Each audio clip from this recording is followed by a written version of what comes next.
צהריים טובים, דנה. צהריים טובים, רפי. איזו התרגשות. למה אנחנו כל כך מתרגשים? וואו, כי אנחנו קודם כל משיקים עכשיו את הסלון טוק שלנו, שזה משהו בכלל מרגש, פינה קבועה שהולכת להיות פה אחת לשבוע. רוצה להגיד להם, במה הם זוכים? במה הם זוכים? מה, כבר עכשיו נציג את האורחת? לא נעשה איזה צ'יט-צ'ט קטן, נגיד שלום לחברים? במה הם זוכים? מי שבא ומצטרף לכאן, אחת לשבוע, אנחנו נעשה שיחות עם מנהלי קהילות מהארץ ובעולם. אנחנו פה כדי ללמוד אחד מהשני, לקבל טיפים, כלים, לשתף תסכולים, כל דבר. אז אם מישהו בא לו גם לעלות איתנו פה ללייב במנהלי הקהילות, ויש לכם מה לשתף, יאללה, בואו דברו איתנו. איזה כיף. סלון טוק. סלון טוק, והיום יש לנו אורחת מאוד מיוחדת. אני מתכבד להזמין את קטרינה ון אולדהusden. Hello. Hello. Good afternoon. Good morning for you. Good afternoon for us. Yes, me, or you sounded like in the Eurovision now. Hello, and this what? You get this one. So Katrina van Oudheusden, she's the community manager of, how do you pronounce the full name of the community? So the community that we have that's on there, it's called Truth Bomb Academy. So Create Her Business Rewire is kind of the rebranding of it. So that's a piece we can talk about in terms of like when you create community, you can change the name. Like that's one of the things you get to do. For sure. You can change it quickly. Yeah. So Dana, what's our first insights about community in general before we dive in for Katrina community? So I think like what we want to really speak today about, like, you know, what's the challenges and the process of what it is to build a community and how to really do that shift and that mindset that a community, it's actually like a property that you can monetize, that you can do so many things, and basically working for yourself and not working for other social media networks, which we probably tend to do. And you know what? And that's a question for those who like watch us now. Like, who here think that he works for social media, and who thinks that social media works for him? And I think that's a big question. I don't know. For me, they work for me, and I'm definitely not going to work for them. Yeah, they don't pay me enough to post that often to work for them, to be honest. Exactly. They only need to see this as a tool and not more than that. And I think it's a shift in the mindset. So I would love, like, for while people can also share and everything, if you can share a bit about yourself and your community, and then we'll take it from there. Yeah, well, Dana and Rafi, thank you for having me on here. This is amazing.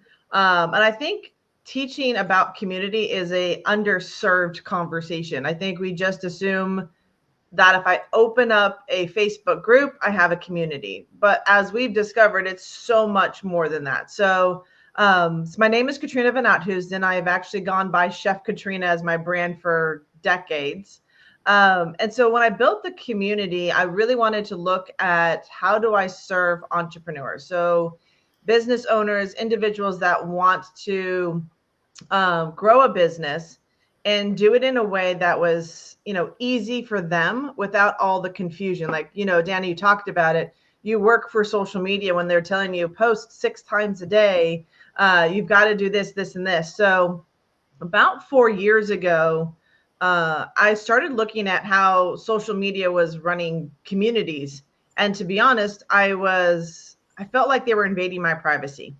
And what I mean by that is that every time I put in a certain type of post in there, I would get comments that would be hidden from me. So I'd never see the comments my community was actually having with me.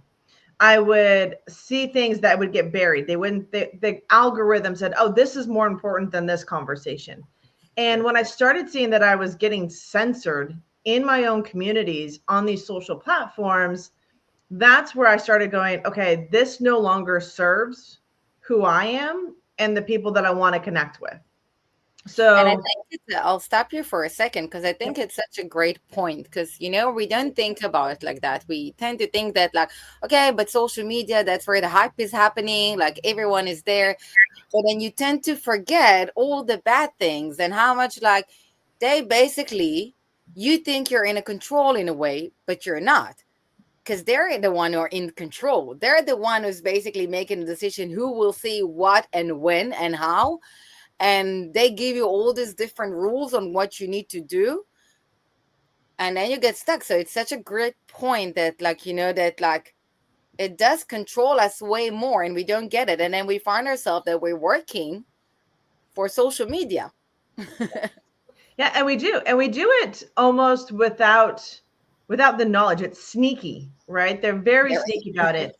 So when you open a community on like these social media sites, the thing you have to remember is that they have community guidelines for the whole platform. And that is what you are bound to. So instead of creating your own community, you're now bound to rules of a community that may not serve you. They may not serve what you really want to create. So I think with what we're doing about building communities for ourselves and using Disciple as the tool is that you get to write the community guidelines. You have control over, who you're going to allow into your community and who you're not going to allow into your community. You have standards that are unique to your core values as a leader in your business. And I think that's so important to remember is that you should not be censored or silenced for your community. And there's a lot of sensitive topics out there that shock me, right? That surprise me that are on social media because they're delicate topics. Like what? And the thing, like things, I mean, there's all sorts of things. You can talk about, safety. You can talk about, abuse. You can have all these things. When you're having that on a public domain, like a media platform, here's the thing you may not realize is that they're tracking all that information. They're just adding that to their database. That can be sold. Your community is not private. Even if you put on the privacy factor on social media, your community is not private. It is still being stripped of data. It still knows who everybody in that group is that is going through whatever experience that's going through. And you have to be really aware of that. That's not fair to your community that everything they put in there, personal, private, becomes public data. And sometimes it gets censored by the platform. If you're using topics as medical, pharma, blockchain, etc. Oh yeah, they don't want you talking about that. And so where do you go? And now with everything around AI that they're also doing because they want to, be like the human brain AI to develop it. So now they're also blocking you in that. And that's the thing. You're depending on someone that doesn't really care what you need. It doesn't tailor anything to your requirements, to what you need and want, and what's your dream and your values and everything. And you basically walking in a tunnel vision that someone put it there for you. And you're like saying thank you for that. I'm super grateful, like an actual abusive relationship. Thank you for the breadcrumbs. I'm going to work so hard to build my community on your platform. I'm going to give you the advertiser. I'm going to do the paid marketing. And that's how I'm going to grow. Instead of actually, having your own home, your own place, a place that you're in control. You decide what you want to do. And as you said, you have the data. Because one of the things that, for example, I've got is a community for abusive relationship. And there, for example, like I don't want other people to enter there, take screenshots, take the information. And even people that think that they're posting like anonymously, they're not really, because I can see it as the admin. And if I can see it, of course, the backhand can see it. And as you said, it's an information that moves from one place to another. So you're really trying to create a safe place, but you're not. You basically giving them away, giving the information, come use. I'm just going to do the work for you. Yeah. I think it comes back to your privacy. How much of your personal information do you want out there? And so one of the things when I started looking at where do I want to build my community? So 4 years ago, I was like, I want off this platform. Can I even say the name? Am I allowed to say the name? It's a private community. So I was on Facebook. I'm like, wait, I'm streaming into a private community. Nobody knows what I'm about to say. And the only people that's going to have the information are you two. So yay.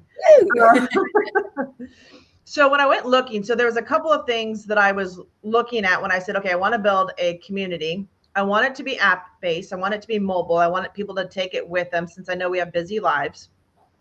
So I looked at things like Mighty Network, Circle, and I'm sure there's other like community platforms out there. And what was interesting is that for those of you that remember back in the day, they were called forums. Exactly. Yeah. So Wow. it's basically a platform of forums. So it's the group, the community sits within a massive amount of other communities, right? It's great in terms of if you're the builder of that platform, you're making money hand over fist. It's monetization of multiple little forums or small conversations, but it's still limiting. Mm-hmm. So I was like, I don't like that. I didn't like that I couldn't stream into it. I really like the idea of a live stream like we're doing now. So we can either do in-app or use a third, what we call a third provider, something like StreamYard that we're using. Yeah. Or Zoom. If you guys have Zoom, you can actually use Zoom to connect in there. So I wanted something that was easy to do video in. I wanted a platform because I'd consulted with a lot of companies. How many of you have had like multiple groups, right? Like you have one group that's like your free group, and then you have like a paid group on social media. Then you have like another, like how many groups can you possibly like facilitate? Yeah, like and be active in. And so then you're trying to remember. And if you're trying to move a customer through that or a client, like they don't even know which group is what now, right? Yeah. How many of you got lost in communities? No, definitely, especially since the audience is way more now to like not only feed me with a spoon, but literally put it in my mouth and help me to chew it on the same time, if you can. So if you make it complicated for them, they're not going to be there. Yeah, but I was working with companies and consulting with companies that literally had up to 6 to 10 Facebook groups. Wow. Because they were for different parts of their program. Like if you were in their high-end coaching program, you were in this group. If you were just coming in for the first time, you were in so then you had to explain to people as part of their onboarding process that they're going to be in these different groups. They don't want to miss out, so they want to be in every group. Like, no, right? So one thing I was looking at is like, okay, I want to be able to have different group chats if needed, but stay in one platform. Like, I don't want to have to send them all over the place, and I want to make it easy for them to go in and out of those conversations. And I wanted them to be able to choose if that's an option I wanted. So I wanted them to choose which groups they wanted to be a part of instead of forcing them or trying to walk them through all these different conversations. So I was like, okay, I want that. I also want a place where I can put in courses. So like, can I deliver training?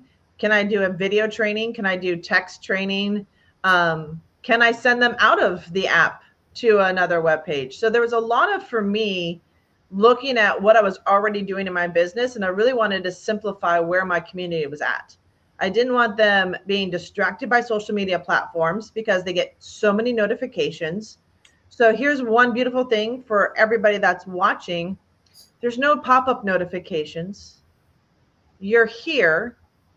You're at an attention, right? And I think that's important when you're building business in a community.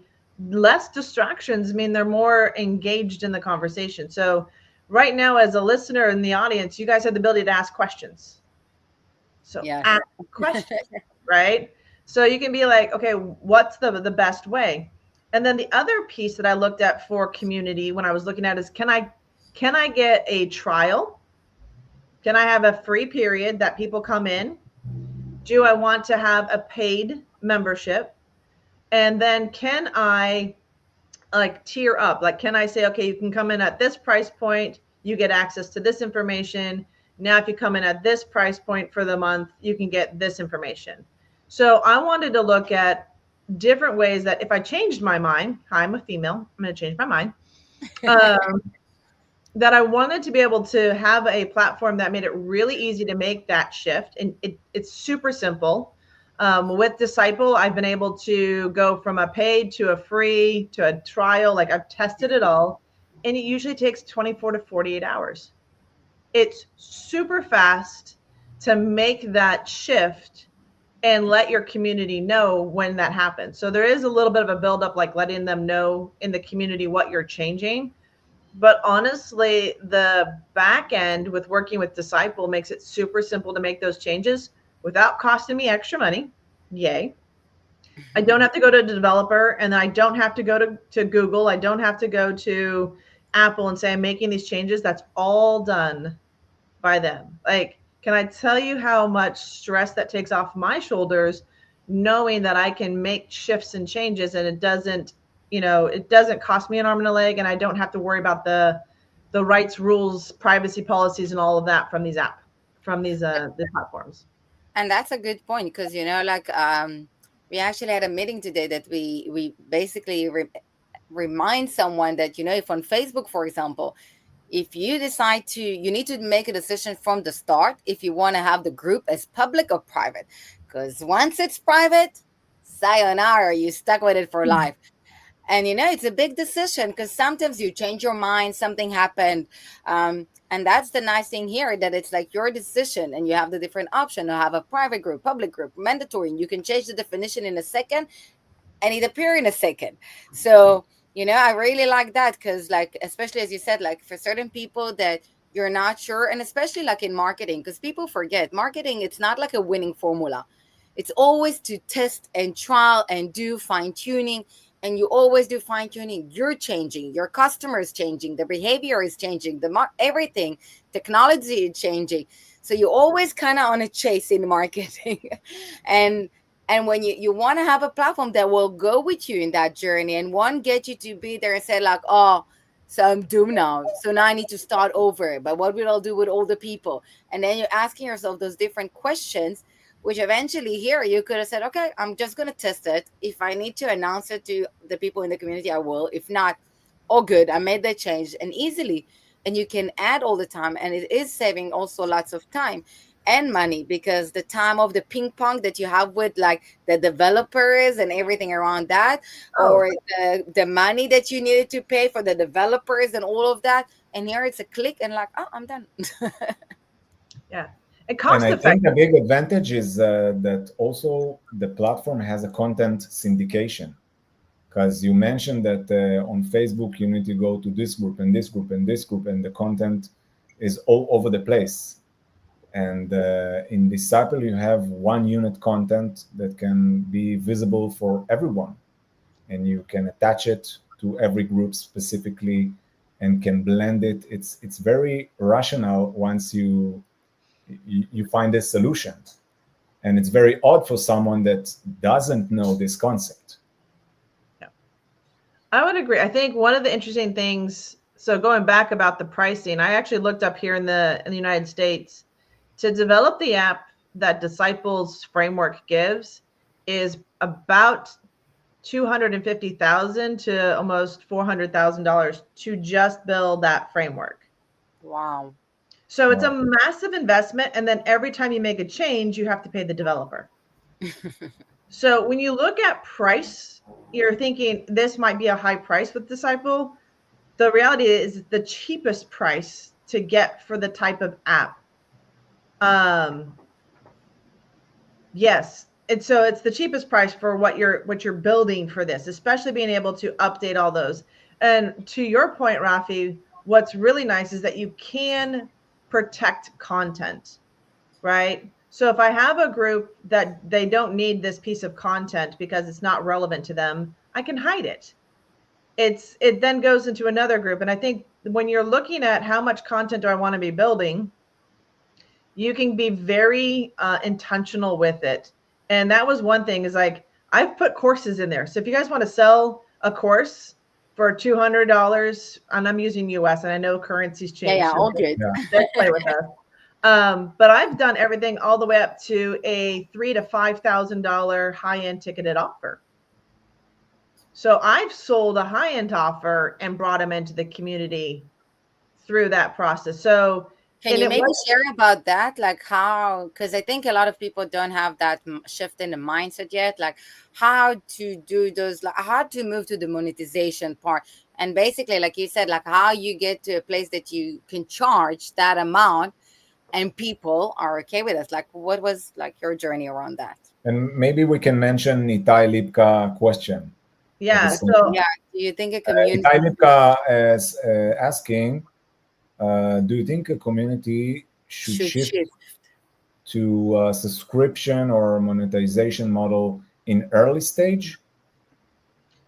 So when I was talking with Disciple about this, there is a point, and actually they said it happens at any size. So it can happen with less than 100, and it could happen with a couple thousand, 10,000 people in the community.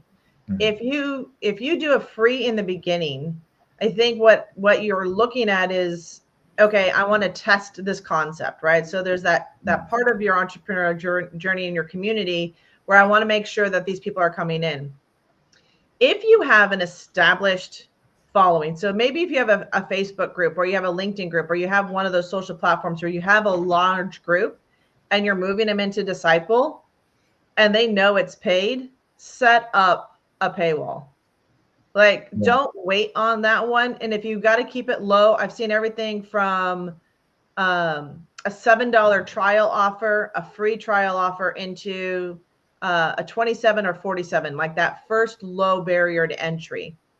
I've seen different models of that. So like I have a free, and then after 7 days, you'll get charged $27. I have a $7 trial for 30 days, and then you're going to come up to $47. So there's ways that you don't necessarily always have to be free. And I think if in the beginning you want to do free just to build the community and get a lot of people in, then the only thing that when I was talking with Disciple and the team is that you really do have to communicate when you're going into a payment structure, because it's going to push everybody out that isn't a paid member, which is great, honestly, because you can use it to clean up your community, get rid of people that aren't actively engaged. So there's both pros and cons to that structure. But I think when you look at how do I want to make money with this, how do I monetize it, what is the content first that you're going to be, what's the community about? And I think at this day and age, you're paying for Disciple. So the goal is to monetize it in some way, whether at the subscription side or with a course inside that they can buy, so that that pays for itself. Like the idea is you want something inside this community to pay for the expense of the community. Okay. You talked about the content, and I want to ask you, what do you believe is the right ingredients for a thriving community, content-wise? I think if I've watched a lot of communities, I think first and foremost, if you're the community leader, show up. Hi, we're here. Because they're coming to see you first. And so I think the first thing is showing up and being consistent around what it is you're going to be talking about. So the topic of your community. So mine is business growth for women.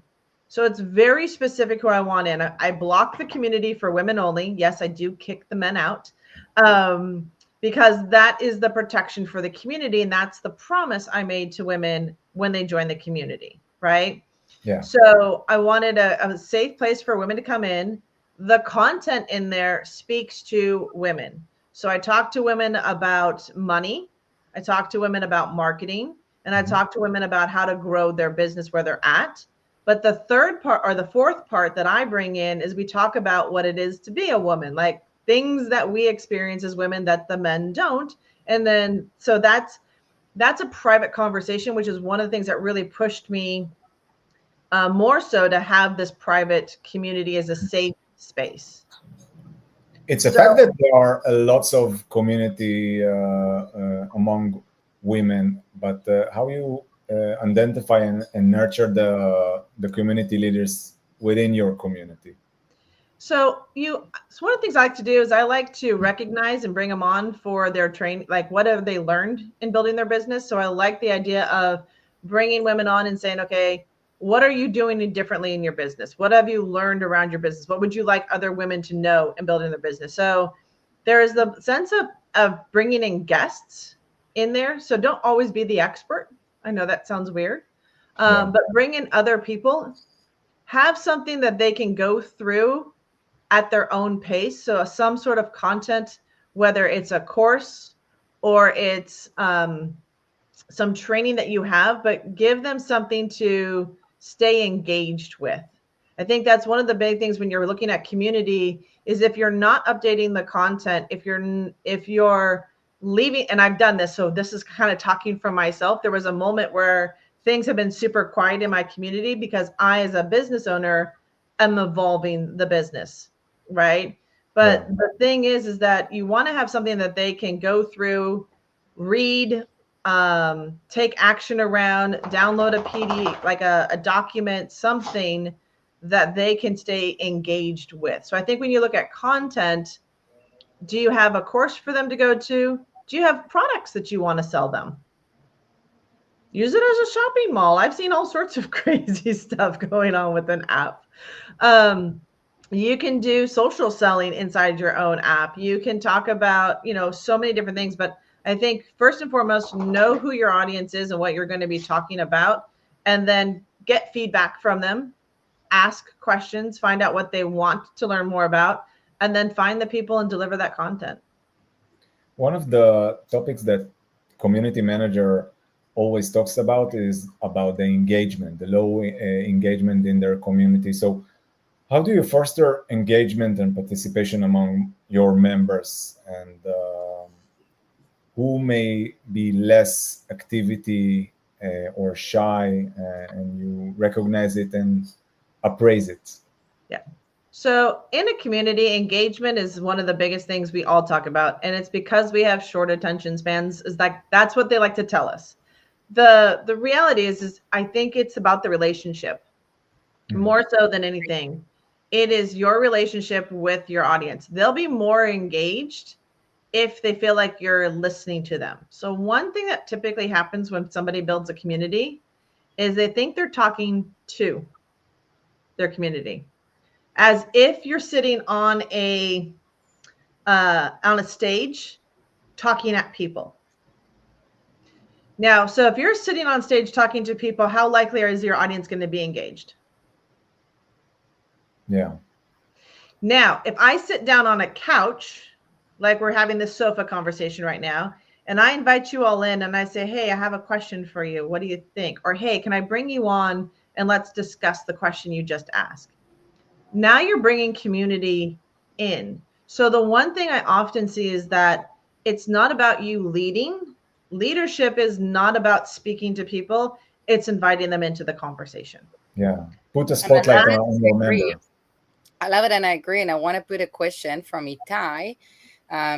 It's how do you manage to differentiate your community from other communities in the same field industry? Any noteworthy activity?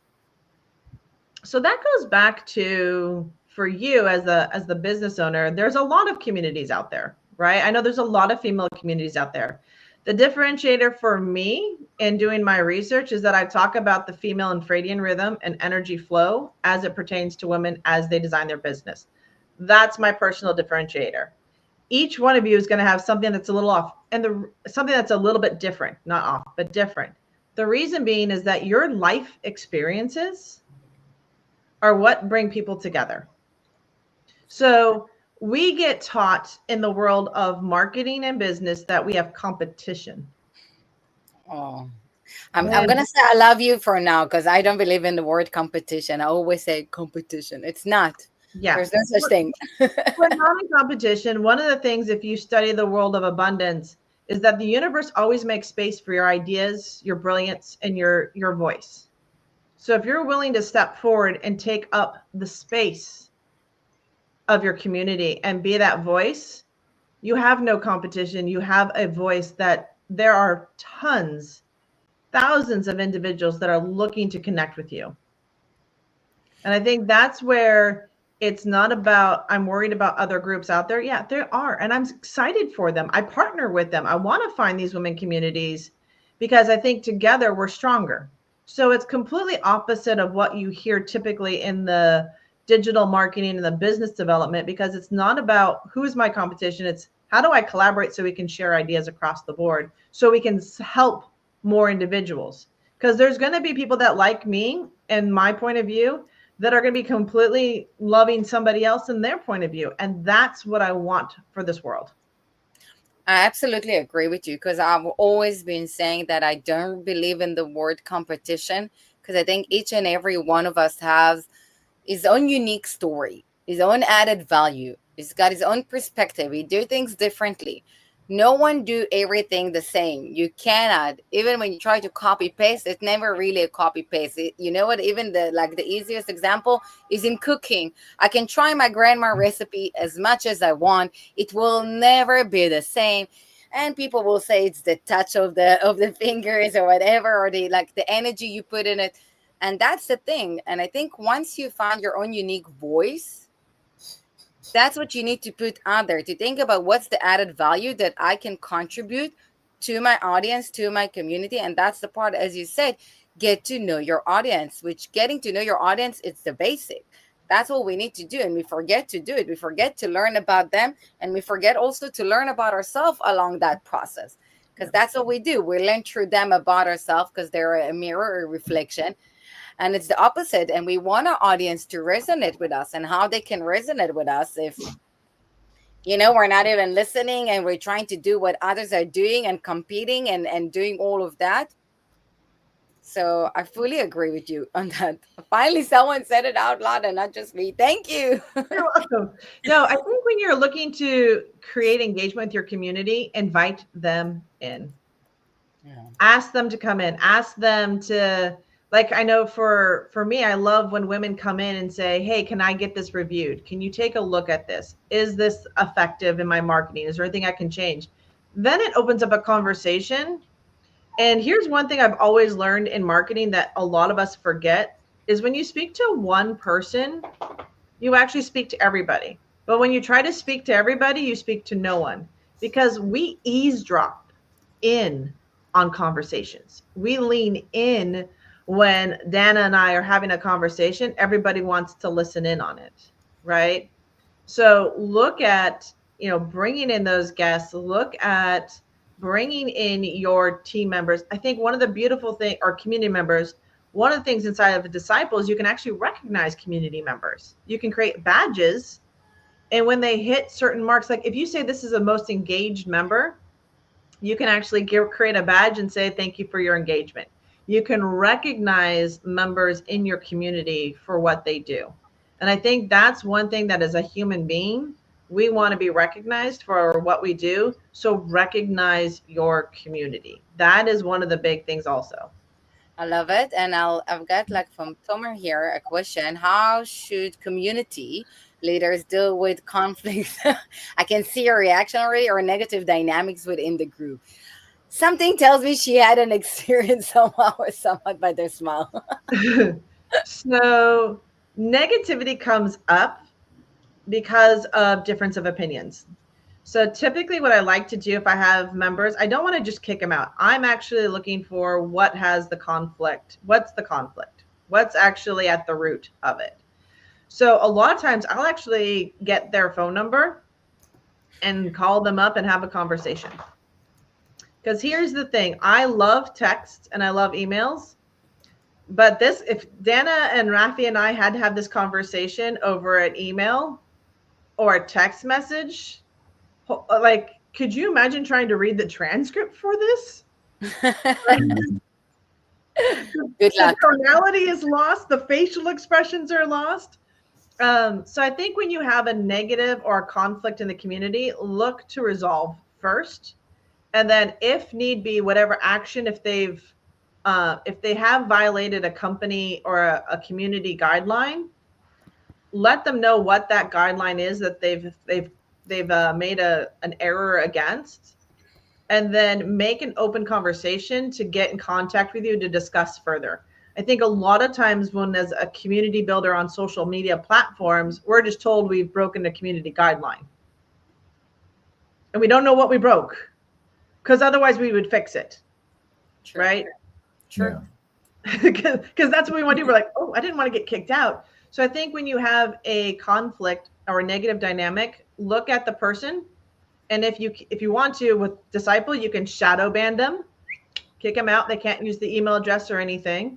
You can remove them altogether, literally like that, done, moved out. So either look at what's the core problem. If they're persistent, kick them out. You have the ability to block people from coming into your community. And I think I'm going to add on top of it, because I think it's really good, as you say, to go to the core of it and try to understand what's happening. Because what I've seen sometimes, and I'm sorry, guys, but I only seen it with the Israeli groups, that sometimes people shame those people, not by putting their names, but sharing with the entire community what happened, making a full fuss and a drama out of it. And that's a bad way to deal with this, seriously. Like, as you said, like, I prefer the personal touch. Like, I know, for example, that Rafi will be the one that will send them a private message. If you make this change and this change, that will be okay. That's how you build the connection. That's how you build a relationship. And I think the automatic thing we tend to do is maybe, no, I'm going to block, I'm going to kick, and making a full fuss out of it. When eventually, if you're getting to the root, you're actually gaining an ambassador to your community, because they're always going to remember the way you treated it, the way you handle it, the way you didn't make them feel, I don't know, like, useless or whatever, or for doing something that bad. It's only community. It's a Facebook group. And when you let's say it like this, when you're on social media, it's only a group. Yeah. But when you want to make it your home, a community, it's a place where you feel belong to, that you feel part of, that you feel comfortable. So if I cannot do a mistake at my own home, and then not to be overjudged by it. So I think it's also part of it, like really making them feel their home. And I love it that you find their phone number and pick up the phone and connect with them, because it gives that personal touch. And in a way, they feel more connected to you and to your community, to your brand. And that's what we do eventually, because people buy from people and people buy from people they have a connection with. And I want to add on top of it, and I want to add that community, it's not only a Facebook group, it's a community of people, and you have to nurture them and to meet them on life. I'm not using the term offline because it's a very negative term. I call it on life because it's a positive term, and we use it in Community Leadership Israel. And eventually, those people are human beings, and you want to be in a relation with human beings, not only with avatars or name that you, by accident bumped into the digital world. So I believe that you nurture real relationship that will become friendship in on life. So I'm going to say thank you to Itai, because I agree with you. Toxic people should be expelled from our communities. Worst case, they become a competition. Not even. You're not playing that game. That's the mindset. And he said it's a mitzvah to expel them and let your colleagues. And I agree. I think if they're that toxic, get them out, because it's only going to foster a resentment or people leaving your community. If it is a toxic relationship, unfortunately, they're there to cause trouble, then they have to be removed. Like, you've got to have a point where you won't, for the protection of it's like protecting your family, right? You don't want somebody coming in and bad mouthing your family. So if they're coming in with and it seems like they're intent on that conversation, guess what? With disciple, remove, done. And that's a part of having the control. You control the platform. You decide what you do and what you want to do and when you want to do, and not depending on someone else. And I don't know, for me, I love it, especially since I'm touching a lot of the topic of toxic relationships. So a place that I've got the control, that's it. They won me already. Well, and the thing is to remember is there's a difference between running a group on social media and running a community. So there is the big distinction between the two. When you have a group, you just kind of like post every day. There's this need to stay in front of your audience because you've been taught that by social medias, right? Wow. If you're not active in your community and you're not posting every day, 3 times a day, like, it's insane what they make you do in groups. It's crazy because I was thinking about it, sorry, but I was actually thinking about what you're saying now today about the habits that, like, I feel guilt that maybe I didn't post it and maybe I need to do something, but I don't fight for like the algorithm. I can post now and send a notification. And in the those middle of the night. It reduced the amount of content that you do. You can be more accurate and not just overspread the content. You be more accurate with what you really want to do in the community. So you and I, like, you see, like, I got it. And I think that's something for you to remember as you're building your community. You don't need to follow a group algorithm posting structure. It takes something to get out of that mindset, because you're in your group. They're going to see it. They're going to see notifications that you've posted. Like, there's nobody else there that you're in competition with, right? You're not up against every other group on Facebook or every other personal notification. It's just that family. So when you're creating content, intentionally create it. You don't have to go in there every single day. If you set it up like how they're going to experience it, and you create that journey for them, then they're going to respect that their phone's not blowing up with 1,000 notifications of what's going on. And I think that's one of the things too, is you can control how many notifications go out to your community. You can do, some of the groups can have an automatic goes out to the community for notification. You can do your own push notifications, but you can minimize the amount of noise that stresses so many of us out, because we feel like we're missing out on that. So I think that's something really to remember inside of this. How often do you use the notification? So typically, like when I go live, I'll use the notification. If there is an event that's going on that I want to remind everybody, I'll use the notification. But it's not like I do notifications every single day, because then you're not abusing it. Yeah, you don't abuse it. And I think we've been trained through social media. I turn off notifications on most of my social platforms, by the way, because I can't stand the noise. But the one notifications I always keep on are for my community, because I want to know when they've messaged me. I want to know when they post something. I want to be able to engage with them and respond to them according to their time and what's going on. So I think you find the balance. And what's also really interesting with the tagging, if you guys ever get into this, Rafi and Dana, you can geotag.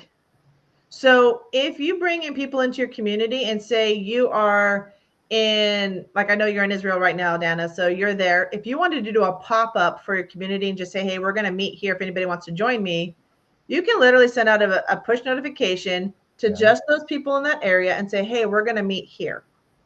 Really? Amazing. Oh, yeah. Why we don't use it, Dana? Let's use it. I don't know. There's so much things that we still doesn't know yet, and we're still learning. So this was actually something else I thought was really interesting. When you build the profile, because you can actually ask what questions you want to be answered in a profile. That profile becomes your data source for how you can communicate with your community. And so in that, you can ask them city and country. Yeah. And then you can actually sort notifications by those that are in that area, and then invite them, or if you want to do something live with them, get them offline and in life. I think that's something that's really interesting. So there's a lot of nuances that you can even see that Rafi and Dana haven't seen yet. But once you get in there, it's really something to play with, because it really becomes, how do you want to use this tool to better connect to humanity and deliver information in a way that brings people together.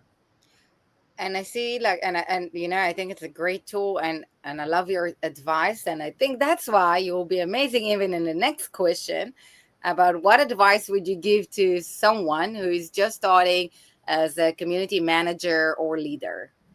Tomer asking, Yeah. So Tomer, you're asking a great question. I think as a community manager and or community leader, your role is to engage the community. So when I look at, so there's the community builder, which I would consider Rafi and Dana are community builders. Community manager for me is somebody that's looking to engage the community. My first thing I would say, if you're getting started, is find out what they want. And what I mean by that is, ask them questions. Create posts that asks your community questions to get feedback. what areas of your business are like, what does the community want? So if you could have one thing in this community, what would you like to see? Get some sort of feedback. And if you're just getting started out, I would honestly say my favorite thing to do as a leader when I'm starting into a community, I like to have private conversations with them. I'll message them privately and find out what they're going through. And sometimes I like to take a handful of that community and maybe jump on a Zoom and find out what they like and don't like about the community. Part of managing the community and leading community is understanding the desires of the community. I love how you distinguish between a community manager to a community builder. It's a very nice way to look at it, because it's the same when you look at your business. You can look at yourself as a small business owner or as an entrepreneur, and that's not the same thing. And I think that goes along with the community. Are you going to be a community builder, which is for me the entrepreneur side, or are you going to be a community manager, which is the small business side, which is like the more tunnel vision to the more strategic finding solution? Yeah. Did that make sense, Tamar? Is that Tomer? Yeah. Yeah. You can let us know if it makes sense. I'm like stealing that distinguish that you just did. Yeah. I love it. It's very great. There's two things. If you're going to be coming into Disciple and you're building community, you're a visionary. So you've got to envision the experience your community is going to have. So it's a bigger thing. It's almost like building out a community plan. Do I want them to pay a small fee or a fee to come into this community? If they're paying a fee, what's the end result that they're going to get? What is an action that they're going to be able to take away and put into their life, right? So community is not only just about the conversation, but how are they going to bring this information into their life and use it? So when you're talking about a community builder, you're the architect. You're actually designing the house. When you're a community manager, you're like the parent in the house. Your job is to manage the conversations and look at what is it that's going to keep this community in this house engaged and active and still paying, right? So those are the different, for me, that's the biggest distinction, because building takes a whole different mindset. Managing is who you're bringing in to help you develop the culture and the relationships within that community. And I think that when you use Disciple as a platform, for example, so you can tell yourself, okay, I'm the community builder and I'm going to focus on the strategy and the architects and characterizing it and all the information. But then I can bring other people that will be the community managers, and I can give each and every one of them kind of basically renting an apartment in your house. So basically in your building, let's say even like that, you build a building and now you're renting, and you can give others, which also help you, by the way, with the content. And I think that that's like a great way to look at this, because you need to decide with yourself. Am I the community builder or I'm the community manager? Where do I find myself more? And then as per that, you find in the community and start working. And I think it's a great thing to start with, as you said, like, what's the price that I'm going to charge for the app? Is it going to be for using the app or inside the app? And what's the added value I'm going to give in it? Like, what's the customer's journey going to look like? What are they going to get there? What's the information? And I think that once you build that, then it's easier, because you don't have that pressure of the content creation, because you already have a journey there. They don't need to get there in order just to see the post that you created. They go in there in order to watch different courses, to watch different events, to connect with other people. Everyone, it's up to you and what you do. And that's why I think it's also why there's no competition, because every community will bring different people, different type of communication, different languages. And it's a great way as well to open it globally, because if I look at what we want to do for the abusive relationship, this will allow us to open different folders by the different countries, and to each country to do like a subcategory and a subcategory, and then you decide what's the umbrella that you want to use and what you put under. So what you just heard Dana describe is the builder. Like, can you hear that? Because it's like, I'm looking at you doing this. So there are people that, I'm not just a management. Yeah, there's a sense of building out how, and I think this is where if you're going to build an app, find a friend or somebody you can bounce a lot of this information off. Because I love that Rafi and Dana are together, because there's a complement in what they're doing. And I would say when you're looking to build community and manage community as a single person, as a solopreneur, what we call it, a single entrepreneur, you can do it for yourself, but only for so long. Either you're going to need to be working on the back end content piece, or you're going to be having to cultivate the community, because it's a lot of work. It is literally wearing every single hat inside of a community. And that's, like I said, it's different from a group. A group is just a group of people coming together, some folders splashed up on social media, protected by some sort of algorithm. Community building is really intentional. And I've seen women that have built a knitting group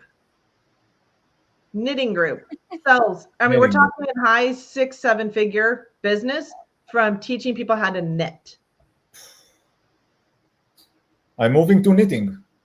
She goes online, she knits, she creates patterns, she sells her patterns inside of Disciple and inside of her community platform. She has workshops that she hosts inside of there virtually. So she works with people on different things.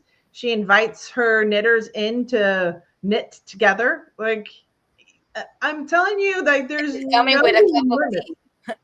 Is it coming with a cup of tea or with a shot of Jägermeister? Well, she's British, so I'm almost positive it's probably coming with a cup of tea.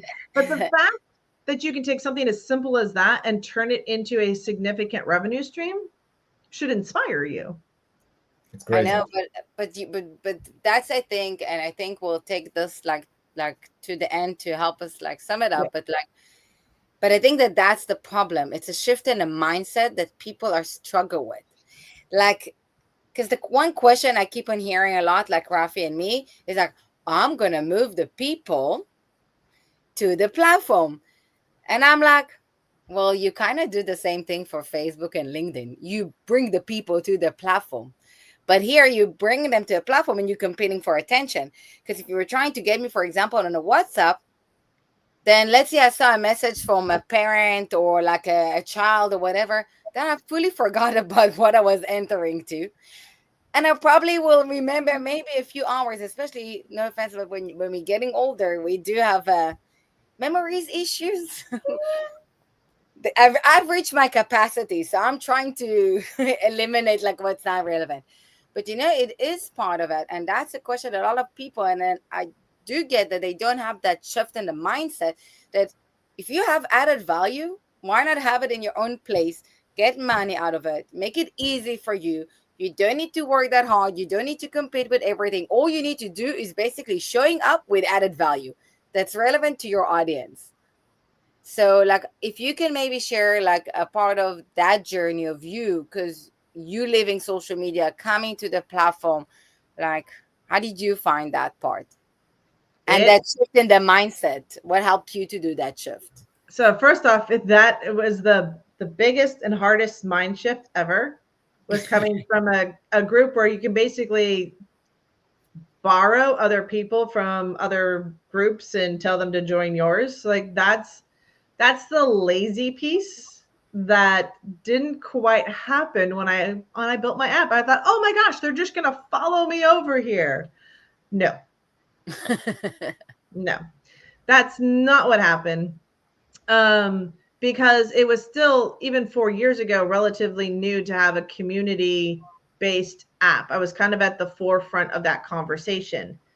Even with Disciple, I was pretty much in their beginning parts of when they were launching this business. Here's what I will say. It is going to be a lot of trial and error. You're going to learn. You're going to fail. The one thing I will say is, as you build your community in the beginning, share it. You're going to use social media to share out what you're building. Just like what we did for this production, we shared it out on LinkedIn. So now we're using it as social media as a tool to bring people into our community. So the mind shift is, instead of you being, and we started off this whole conversation with this, instead of being an employee of social media, you're now going to use social media as a way to build and expand your community. So that's the biggest shift. You're not trying to get somebody to just click into a group. You're now inviting somebody in to take part of a totally different experience through your community. So it hasn't been easy. I've tested everything from inviting them in to creating the free side of this community to just get more people in. The thing is, when you're in that desperation mode of just trying to get people in, you actually repel more people. So ideally, look at, I've got value in my community. What we're talking about is extremely important. And I'm going to share why and what you're going to get by joining my community that's different from what you're going to see in typical conversations. And you're going to highlight, I call it the drip tease. It just had somebody in that talked about this, and you're not going to believe what they said. Come on in, get access to that. So it's been a massive mind shift from going from a lazy marketing to a more intentional marketing. But here's the thing, when you get really intentional with your community and in your marketing, revenue increases in your business.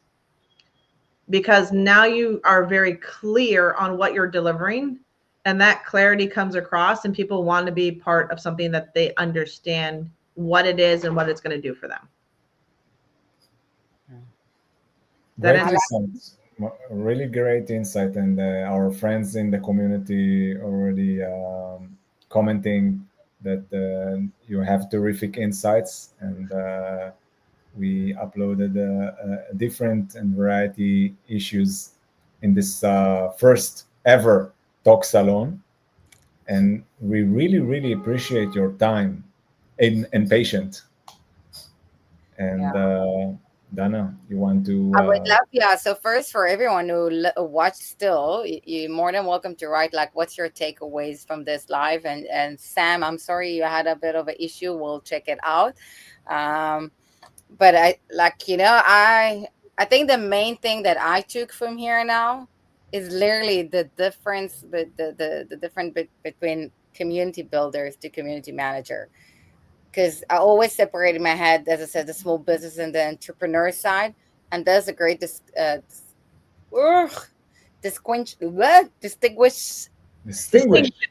No, I want to say the actual word of it. It's not distinguished. There's another word. Distinction. Exactly. Instead, I got stuck on my tongue. Between these two, because I think it's a great thing to also help you really change your mindset and shift it. And stop looking at it like, oh, like basically you kind of go into the office in a way at your own place, your home, and you're working for a Facebook or LinkedIn or whatever, instead of working for yourself. And I think that's what you need to decide. Which one do you want to be? Do you want to be a small business owner, a community manager, or do you want to be an entrepreneur and to be a community builder? And I can see here that Itai wrote, like, I appreciate the insights and the professionalism. I feel that I'm not on the right direction thanks to people. I feel that I'm on the right direction thanks to people like Katrina. Sorry. Oops. Yeah. Thank you, Itai. Yeah. Just the last thing is that as somebody that's building or bringing people together, make it about the people. Honestly, at the end of the day, there's a lot of different things, but I honestly believe now in this world more than ever, having a place where people can come together, that they feel safe, that their information is not sold to the highest advertising bidder, not fake. That is fake, like you don't. And so we didn't even talk about this, the nice thing with Disciple is you can block out AI. So with all the deep fake videos, all the misinformation that tends to fall out there, I think in this respect, you are all in a really good community to design and develop your leadership, create incredible communities that foster hope and a difference in the world. And there's a lot of ways in which this can go. If you're a baker, you can have a baking community. If you're somebody that teaches plumbing, you could have a plumbing community. If you're somebody that wants to teach people how to read or learn a second language, you can use the thing is there's no limit to what you can create in here. and there's no censorship. There's no there's a place for you to really stand out with what your vision of your business is, no matter what it is, whether it's high ticket coaching, whether it's, you know, you run a restaurant and you want to create a community app to support them. There's so many options. But I would say with Dana and Rafi, stick with this conversation, because these are two builders. And with builders, you're going to learn architect. So if you really want to learn how to structure community, these are the two to follow. When you're looking to learn how to manage community, that's another conversation. It's those different levels within your business that you're creating that's going to be it's going to be part of your learning process, if that makes sense. No, I love it. Yeah. It's the best summary. Like, I feel like there's nothing else to add except for 100%. I fully agree with you. And I think you articulated it very well. And I think that's what we want people to do, that shift in the mindset. And especially like in a time like today, when our people are so tired from all the noises around there, all the sensors, all those like so much fake, so much unreal. You don't know who to trust, when to trust. And then people just copy pasting other people's account, and then you don't even know who's the original anymore. Like, in a way, you know, like I see it on TikTok, for example. So the people that I love to watch their content, and I don't know, wait, is this guy or this guy? And I'm like trying to figure out who's the real one. But here you have a place that it's a home. And it doesn't matter which platform you use. Like, yeah, we love Disciple for so many reasons, but eventually it's to do that one step further. And really, like, as we start speaking recently on LinkedIn, which you have the newsletter there, we were actually writing in the first article about, are you the tenant or are you the landlord? Which one are you? And even now, when you spoke about the community and the architects of it, I think that's really connected to the message, because we really need to see it as a property. And the same as you invest in your home as a property, decorate it, bring people, food, whatever, and all of that, and fixing and everything, do the same with your community. Give the people a place that they feel. And I really see it as a blank canvas in a way, that someone tells you, take, now draw whatever you want. Yeah. Think about what do you want in your community and just make it happen. Like a genie, like that. Do it. Easy. Yes. Agree. So, wow. Okay. So, thank you so much. Thank you very much. And I want to wish you a happy new year, because in Israel, it's Rosh Hashanah, and we eat a lot of pomegranate. What's the name of this fruit? Pomegranate. Pomegranate. Rimonim in Hebrew. We eat a lot of rimonim. And I want to wish all of the viewers, all of the community managers, all of our colleagues, happy New Year. Thriving for your community, embrace your members and cherish them, and go meet them on life. Yeah. Yes. Agree. Thank you both for having me on. This has been a pleasure. This has been so much fun. I know. If something tell me Yes. that we're going to get you more often.